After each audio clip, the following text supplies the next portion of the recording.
துதிப்பது எவ்வளவு இன்பமானது தெரியுமா? எவ்வளவு இன்பமா இருக்கு தெரியுமா? இதுதான் பிசாசுக்கு பிடிக்கவே பிடிக்காது. நீங்க துதிச்சு பாடி பாருங்களேன், அந்த இடத்துல தேவ பிரசன்னம் வந்துருமா? அதுக்கு பிறகு பிசாசு உள்ள நுழைய வாய்ப்பே இல்லை.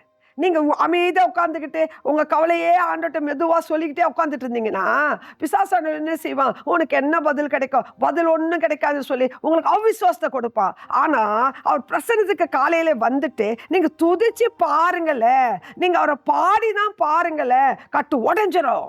ஏன்னா வேதவசனம் என்ன தெரியுமா? சுவாசம் உள்ள யாவோ கர்த்தரை துதிப்பதாக. அதுதான் துதிக்கணும். துதிக்கும் போது விடுதலை. உங்களுக்கு இன்னைக்கு தேவனுடைய வார்த்தை என்ன தெரியுமா? சங்கீதம் 57வது அதிகாரம் 8வது வசனம். என் மகிமையே விழி, வீணையே சுரமண்டலமே விழியுங்கள், அதிகாலையில் விழித்துக் கொள்வேன். இந்த விசுவாசம் வருதா? விழிங்க.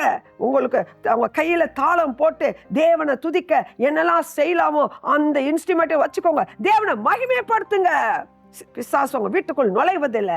இன்னைக்கு வெற்றி தான். இன்னைக்கு அவன் ஏமாந்தவனாக வெளியே போயிடுவான். இயேசுவின் நாமத்தினால தேவ மகிமை உங்களை சூழ்ந்து கொள்ளும். கர்த்தர் உங்களையும் உங்க குடும்பத்தை ஆசீர்வதிப்பாராக. ஆமென்.